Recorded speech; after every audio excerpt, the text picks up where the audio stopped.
Well, they say, I used to be in martial arts, full contact competition. They said, the talking's done, now let's get to the doing. When I was considering what to talk about today, I was jotting down some notes, and Dr. Thomas said something about me doing something and making something happen here, but I always subscribed to Sitting Bull's theory. He used to dream about things and then go to the place he dreamed about them happening in and watch them unfold. And that's pretty much what Ronnie and me and the others that have organized this place have done. Is we've dreamed about this place, come here and watched it unfold. And every one of you coming here has made it the success that it is, not us. At one time we were just talking to our friends and family here in the beginning, but now it's grown to the wonderful thing that it is today, and I appreciate every one of you coming here, adding your love, your attention, your needs, your questions. Every bit of it has made this what it is. So I'd just like to clarify that a little bit. I read something out of a 24-hour book every day of the week. And today, it was kind of funny because I'd already picked the subject of the lecture, and then I read the meditation for the day, which went right along with what I had been inspired to bring through. And the meditation for the day says, I must somehow find the means of coming nearer to God. That is what really matters. I must somehow seek the true bread of life, which is communion with Him. I must grasp for the truth at the center of all worship. This truth, the central truth, is all that matters. All forms of worship have this communion with God, and their purpose and goal is part of their belief. This church here is a very loosely organized spiritual, metaphysical church, even though I am a confirmed spiritualist. We decided not to have a lot of direction with it so everybody would feel welcome here. And we have people from Buddhist convictions, from Baptist convictions, from Roman Catholic convictions to spiritualists, and people who might not even know who they are but enjoy being here. My subject today is being a godly or spiritual person. Why do we do that? Why do we choose to step onto that path? And it's a question worth asking because unlike what people think is going to happen to them, it gets to be quite a bit of a challenge at times, sticking to that spiritual belief in the middle of this material world, in the middle of all the things that we're pulled to, the family issues, the social issues, the political issues. It tends to really make us come up to the mark, as Dr. Thomas introducing me makes me come up to a mark. Committing to be a godly or spiritual person makes us come up to a mark that we're not at yet. And in doing this, again, I asked, why would somebody want to do that? And the answer that came to me was, it's not really something you want to do. It's something that at some point in your life you just feel is the thing to do. It is the right thing to do. It's not a matter of choosing to be hedonistic or spiritual. It is just, you are just at that point in your life, and it's not a chronological age at all. You are at that point in your life where you feel you want more in your life than what's before you, more in your life than what your senses can see, feel, touch, and taste. More in your life than what you've been taught to believe. And that's what happens is we step beyond our belief system. We step beyond that which we were taught in the beginning and move into a new understanding. We find ourselves every day confronted with opportunities to be a better person, with opportunities of kindness, with opportunities of change. Last night, me and my wife were talking about a place to go eat. We were trying to figure out a place we hadn't been. We go out every Saturday night. That's her night out. That's the night that she gets to be pampered and treated in a special fashion. I love her all the time, and I treat her kindly all the time, but this is the night where she gets taken out and treated like a queen, so to speak. So we're thinking, and we keep putting aside the place after place, and finally I remembered a gift certificate that my brother had given me for my birthday, which was last month. And we went to that place, and on the way there, we're coming down the ramp off of I-4, and there's a guy standing there in his 30s with a sign that says, "Homeless, hungry, need help." And you remember how cold it was getting around sundown last night.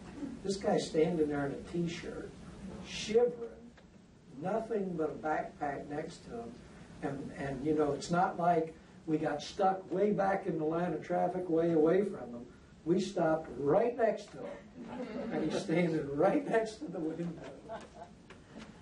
So I rolled the window down, and I gave him some money. And my wife says, "Do you have a jacket?" And he says, "No, I don't. Somebody stole it." So she says, "Give him your jacket."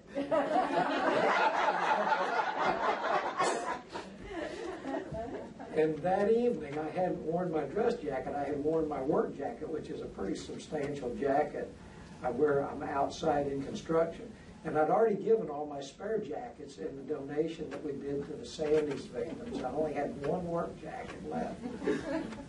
And I said, "I can't give him this jacket, Peggy. It's the only jacket I got left." I said, "The Bible says if you have two, give one away. It doesn't say give the only one you got." You know. And so she said, so I look in the back of the truck. It's got a cab in the back, and she had thrown a jacket back there a few nights ago. It was a quilted black, nice jacket. It was warm, that she had bought when we went to England a few years ago. And I said, "Well, we can give him that one."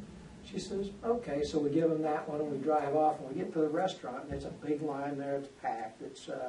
It's that steakhouse over in Sanford, and it's just jammed. And we get a place, we start to walk inside, we get seated almost right away.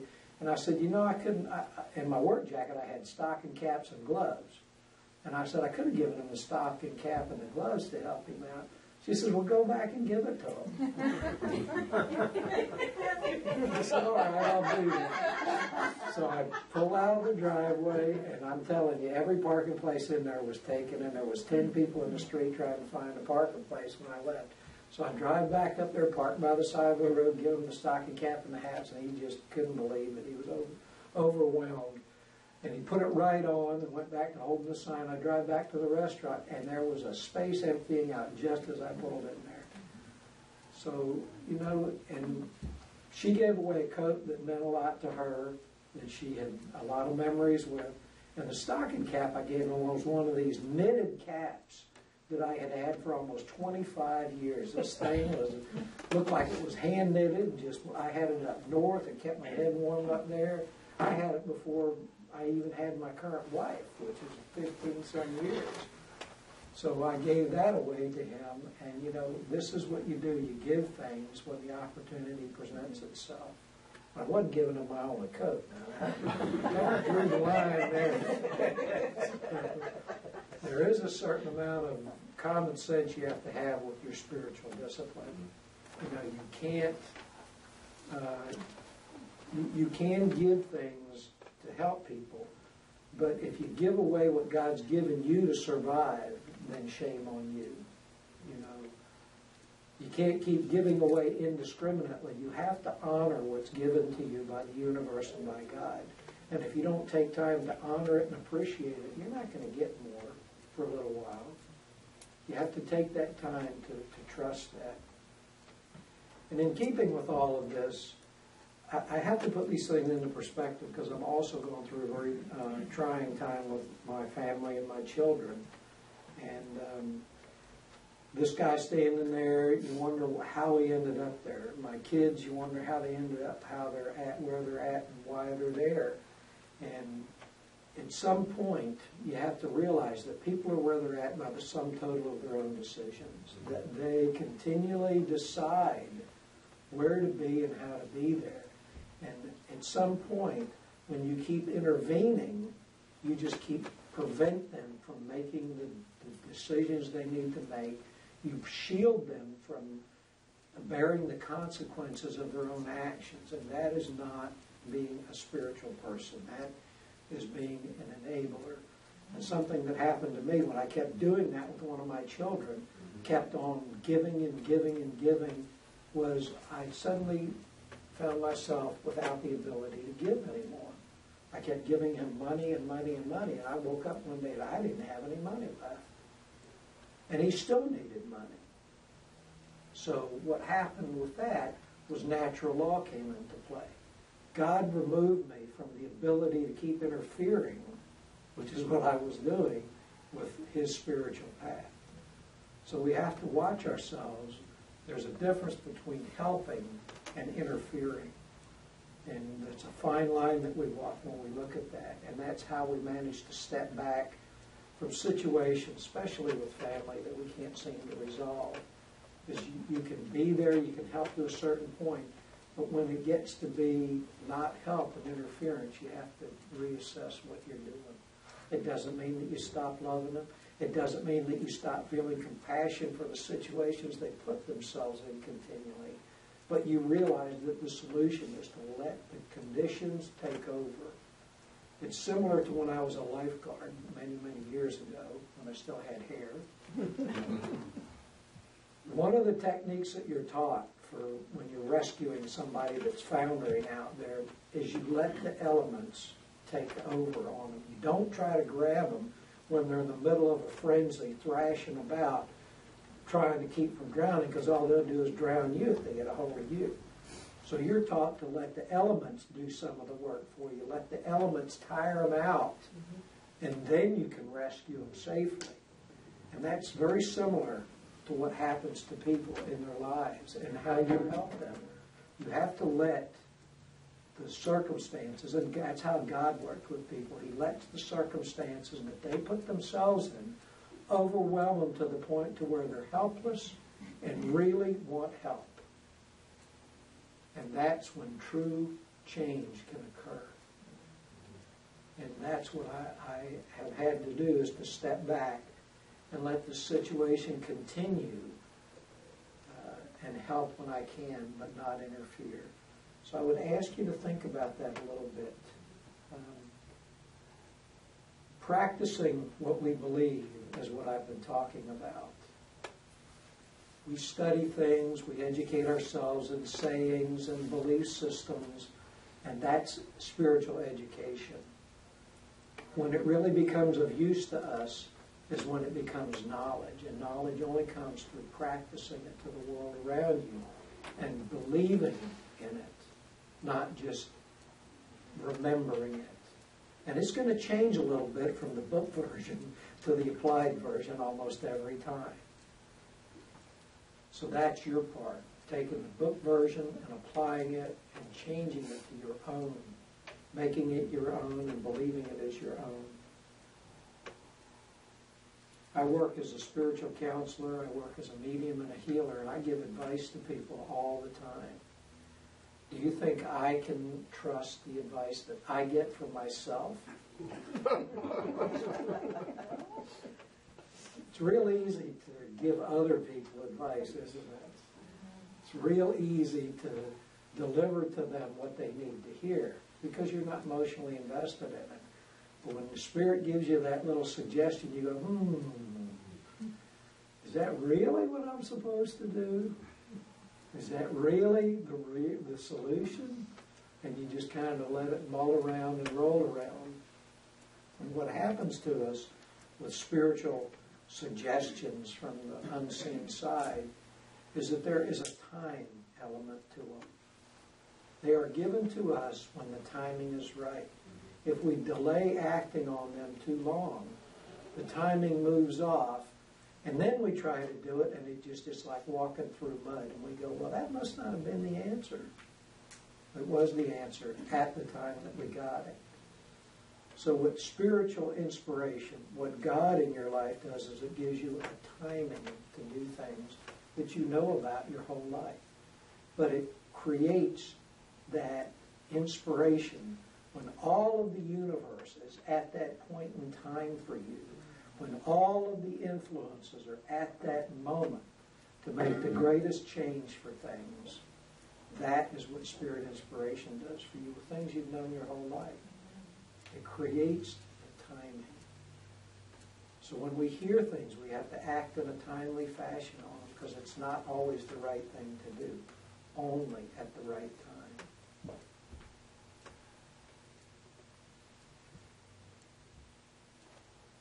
I can recall, and this is as you grow, you change some of your beliefs about things. And I used to be a little bit glib about things. I heard people saying, I complained about not having any shoes, and then I met a man with no feet. And I used to say, well, that doesn't help me feel any better about not having any shoes. But nowadays it does, because you see more people, you see more suffering in the world, you see more people without what you have. And when you see that homeless man standing there with a sign with everything he's got in a backpack, no jacket, and the temperature dropping, you begin to not be so concerned about what condition that your central heating and air conditioning is in. Is it going to last the winter? It seems to lose its importance in your life. And you begin to not worry so much about having a savings, even though all your bills are paid. I was getting a little distressed about vehicles a little while ago. As most of you know, my stories about vehicles, which they hit a level right now. And what came to me was, there is thousands and thousands of people out there that have gotten so old they can't drive, too young to drive, or physically handicapped and can't drive, and they would love the opportunity to worry about paying for a vehicle. They would trade anything they got just for that right. So it does help to think in that perspective for me now. It didn't before, because I was a little egotistical or a little stuck on myself. I didn't really want to accept that, looking at other people's lives, which I do now.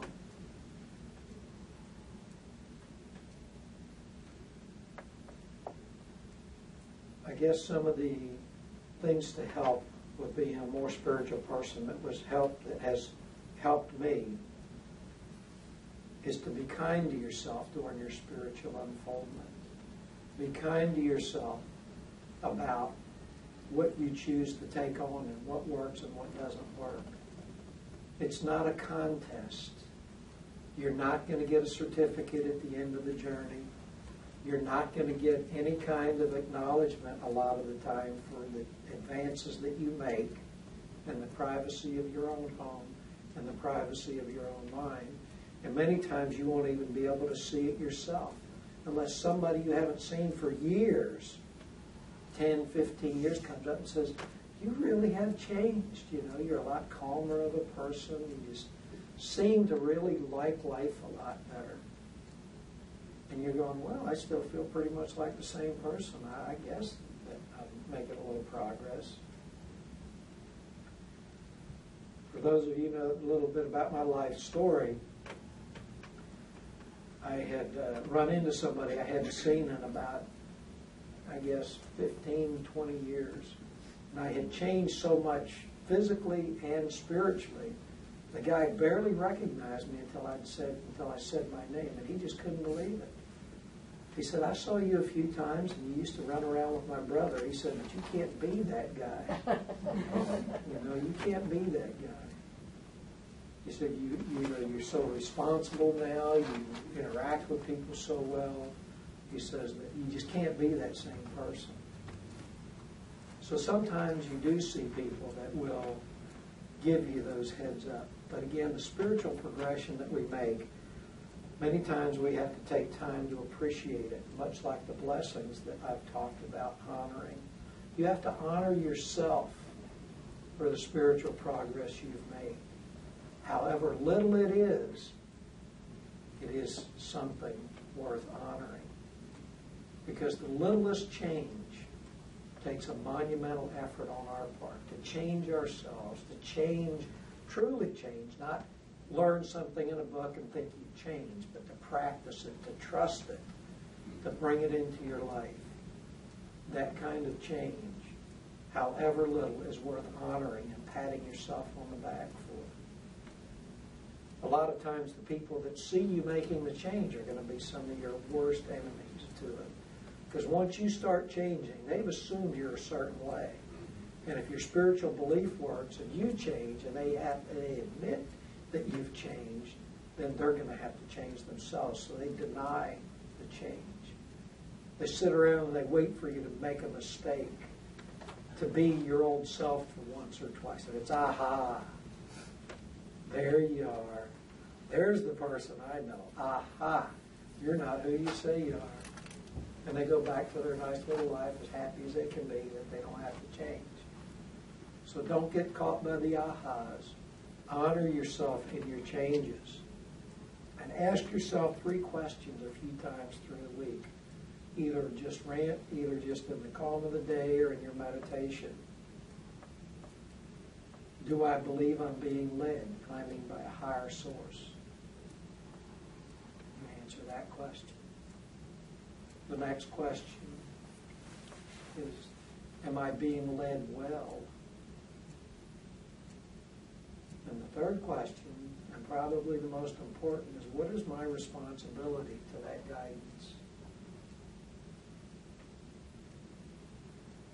I love life nowadays, and it comes primarily from my spiritual belief, the love of my family that's given back to me.